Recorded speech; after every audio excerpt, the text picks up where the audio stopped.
You are all welcome again to today's discussion. Thank you. Welcome to this lunch. I appreciate your time to join in today for today's discussion.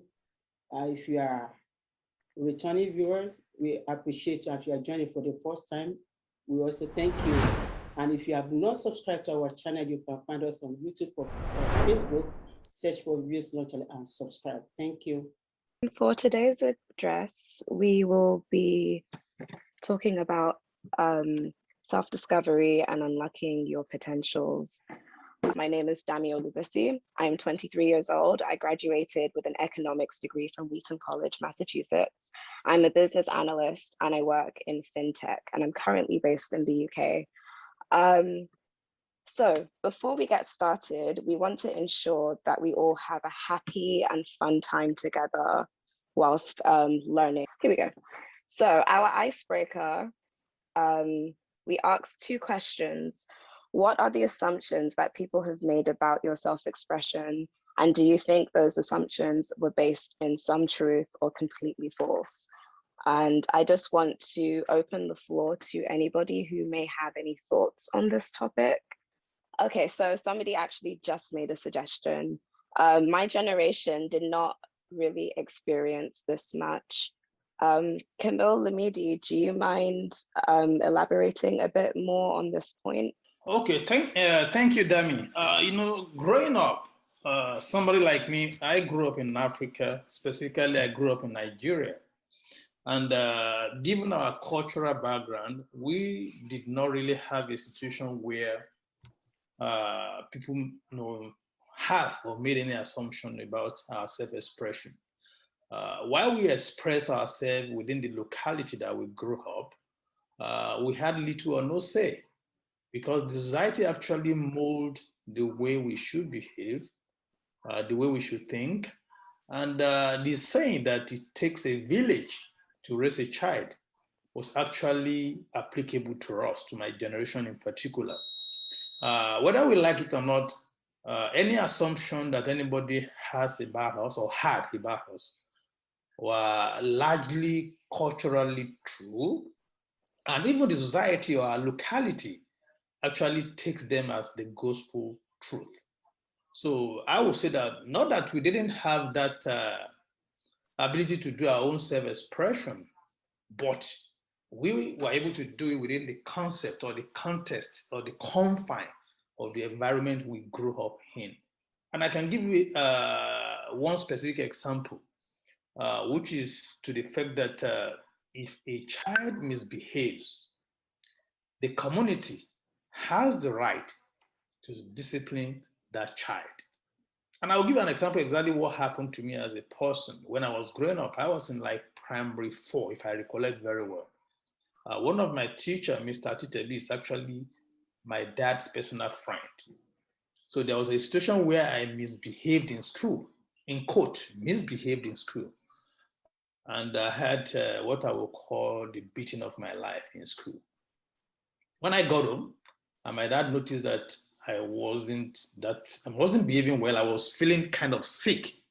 And he asked me what happened. And I told him, oh, this is what happened. I was beaten by Mr. Titebi. He said, you must have done something bad. Well, I forgot about it.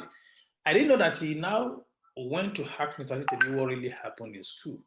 He came back only to start another round of beating. And to a great extent, that kind of tell me that, you know what, you shouldn't misbehave anymore in school. And that was the last time I would think I misbehaved. So was it justified or not? Well, it's okay. But I just give this background so that you understand where people of my own generation, where we are coming from, and the kind of assumption that we have people making about us. And do we think the assumptions are right or not? Well, sometimes they could be false, sometimes they could be right, but we had little or no say. Thank you.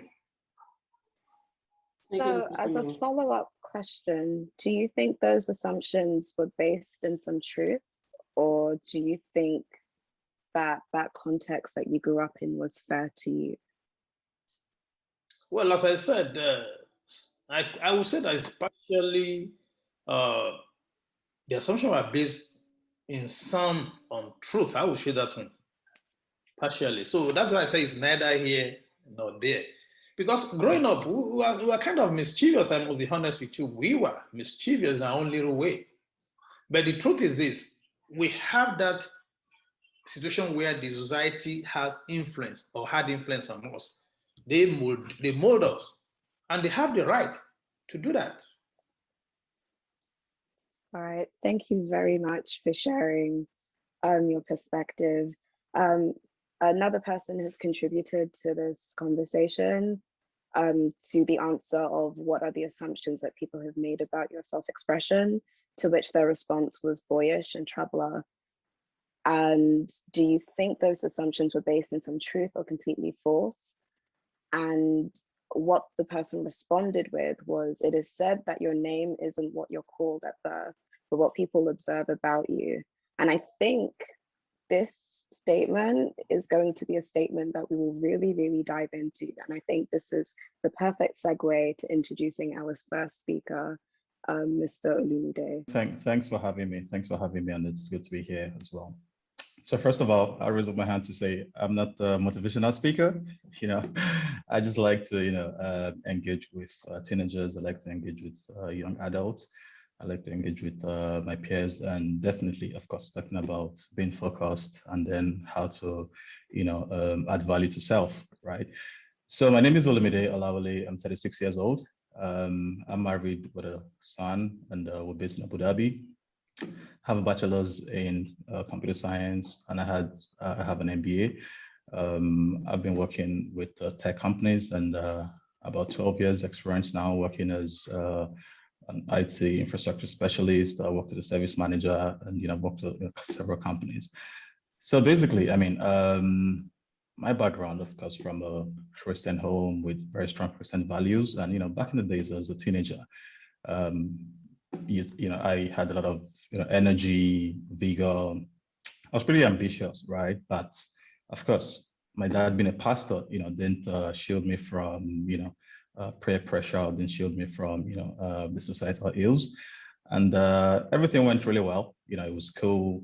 Primary school was good, secondary, and I just wanted that freedom. And I got into university, and it was almost like everything went down south. I was very playful. Sometimes in a whole week, barely attended classes, into tests, exams, was really carried away by peer pressure. A couple of friends, would say, let's go to parties, we did a lot of ugly things, of course, which I would say, but for me, it's not about the story, it's about, the lessons, from these stories, right?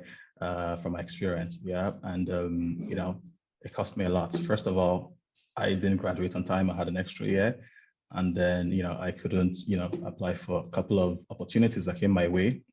I had some setbacks in trying to get admissions, graduate admission, and it was really awful. It was tough for me because it was, you know all these things, and you just think you're having fun. It's good to be there. You want to, belong to a group, to a class that you really don't have a business with, right? And just find out, you've wasted so much time, you've wasted your life, but I think the good thing is, there's always a point of realization, right? And unfortunately, not everybody, has a second chance, because while in school, I had a couple of friends, they joined cults, they went for parties, had accidents, and some of them died, and, they lost their lives, in this process. And they never had a second chance. I have a couple of friends where, they got to the point of realization, but it was pretty much very late, and so I think I've been very lucky, and it's just faith and grace.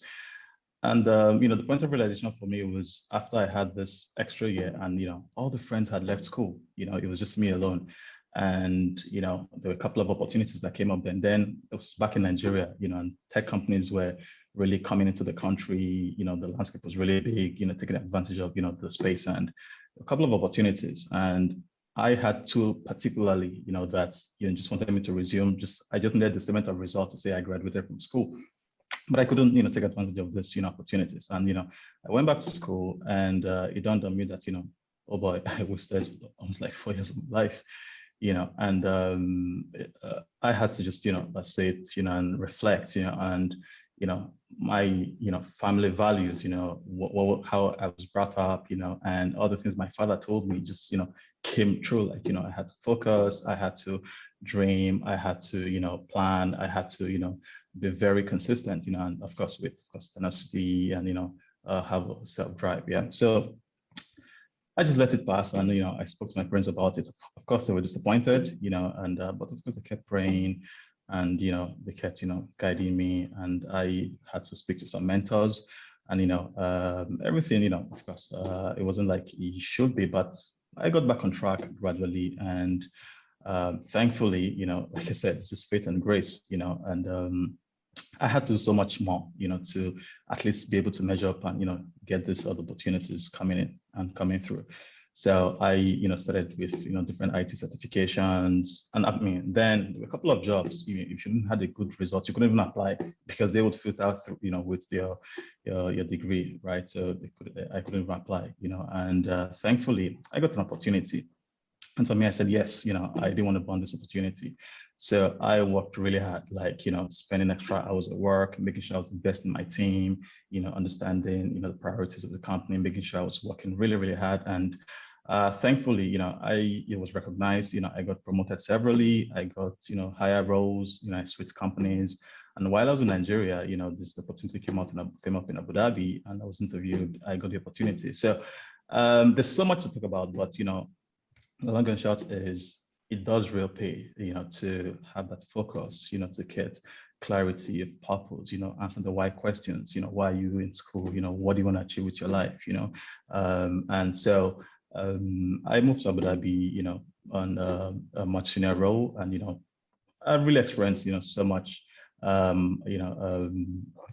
benefits, and I thank God because, I didn't drown, those days, in the situation, right? So for me, it's not about the story really, because there's so much to say, but it's more about what lessons should people learn. First of all, I tell people, you need to acknowledge that success is a wheel. It's either you want it or you don't want it.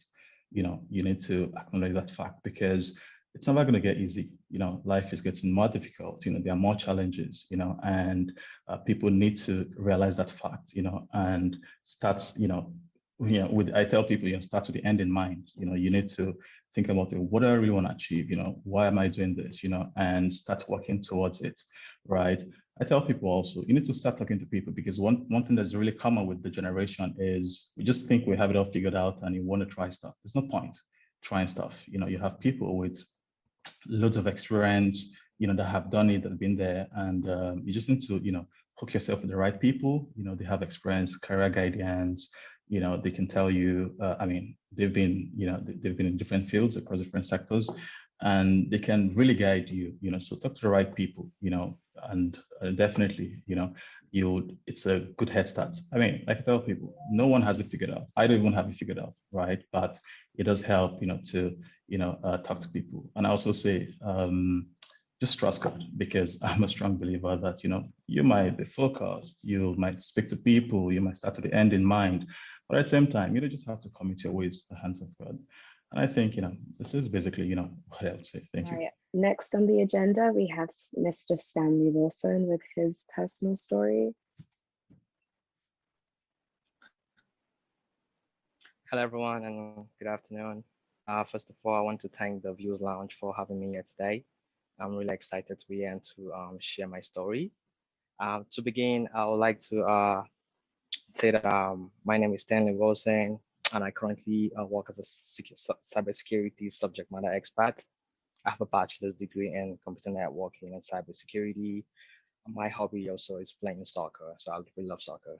So a little bit background about me. I came to the United States through the diversity visa lottery, which was actually paid for by my then principal for all the final year students. So I was lucky that I was graduating at that year because it was a one-time thing, and I filled the form and I submitted the form. Luckily, or let me say, God's doing, I was selected. So that was the beginning of the whole process. So we worked on processing the whole visa stuff, got my diversity visa, got my did my documentation. I was able to come to the United States.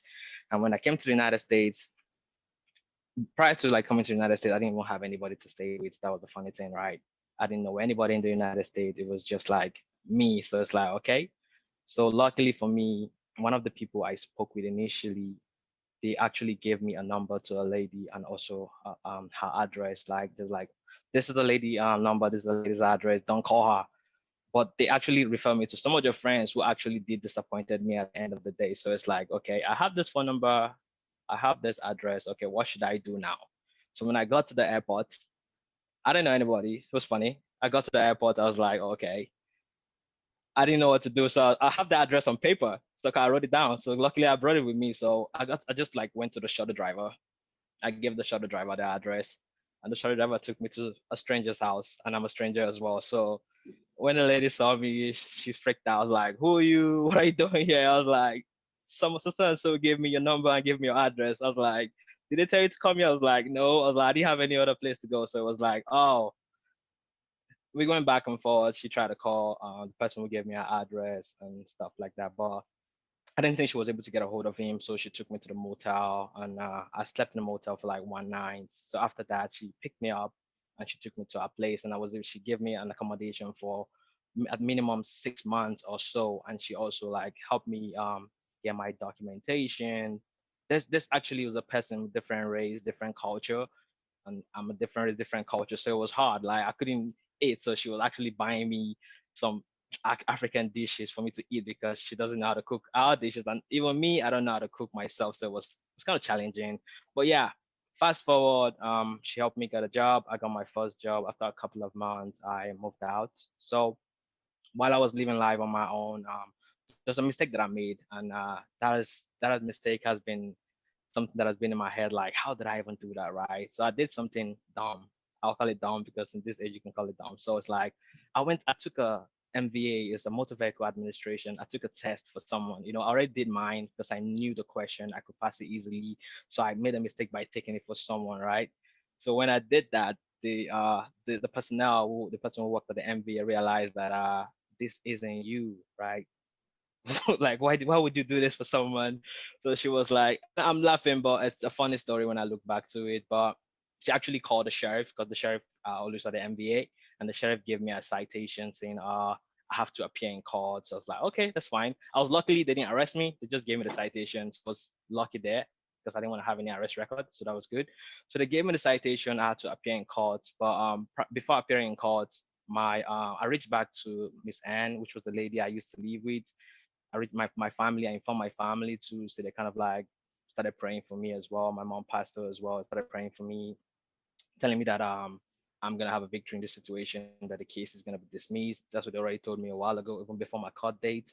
So I reached out to Miss Anne. So what she did was that she looked for a lawyer for me. The lawyer told me what to do, took the case, and luckily for me, on the day of the court, the day I was supposed to appear in court, when we got to the court, before I even got into the courtroom, the clerk informed the lawyer that the case has been dismissed. I was like, thank you, Jesus. Because I was just tense that day. It was just too much. Like I didn't even know what to do. I was like, God kept to his word. It was like the case was gonna be dismissed and the case got dismissed. So like I didn't know, but I was just lucky. Like so fast forward after that, during that time was actually when I was working on my associate degree here. I was going to HCC. So after I graduated, I was so actually let's go back a little bit. So after the lawyer handled the case, the case got dismissed. So he like initiated the expungement process. So that record was actually that case was actually expunged from my record. So it's not on my record right now. Before it was publicly accessible data, right?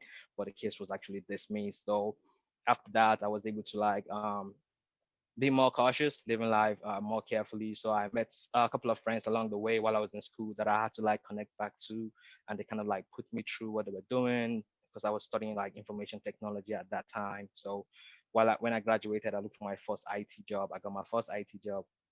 One of my friends actually asked me to come teach with him. So I started teaching with him while I was still working IT. Unknowing, like it dawned on me that I'm teaching people actually to get jobs. So why can't I get a job in cybersecurity as well? Because I was teaching cybersecurity. So I was like, okay, I created a resume for myself, and I also started applying for job, and that was how I landed my first cybersecurity job. So I started working in cybersecurity for a while, and then I've grown. I've gone through different level of security clearance, and the issue, my case that I had in the past never surfaced. So that was like completely expunged. I've done through FBI investigation and other investigations. So luckily for me, that record never showed up in my background. So I'm just like grateful to God for the opportunity.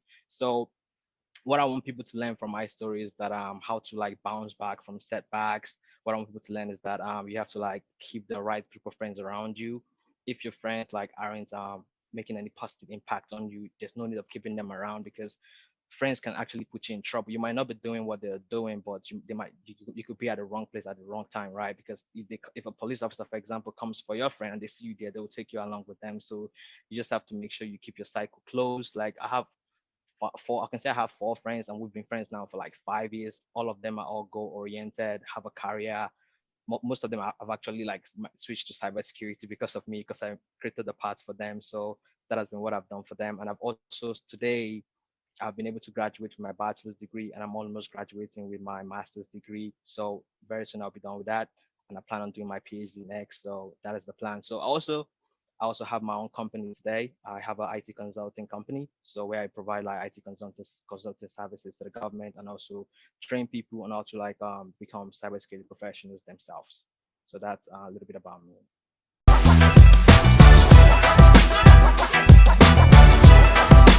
Have to unlearn some of the things that we knew before and see how do we modify it. And all of those things lend themselves to self-expression in our clothing, in our hair, and in other ways that we want to say to people, look at me as a successful, confident person. To wear suits, you have to do your hair like this, your makeup has to be like this, Dami, you have to do this, you have to do that, you have to do kiniko. Well-intentioned, absolutely well-intentioned.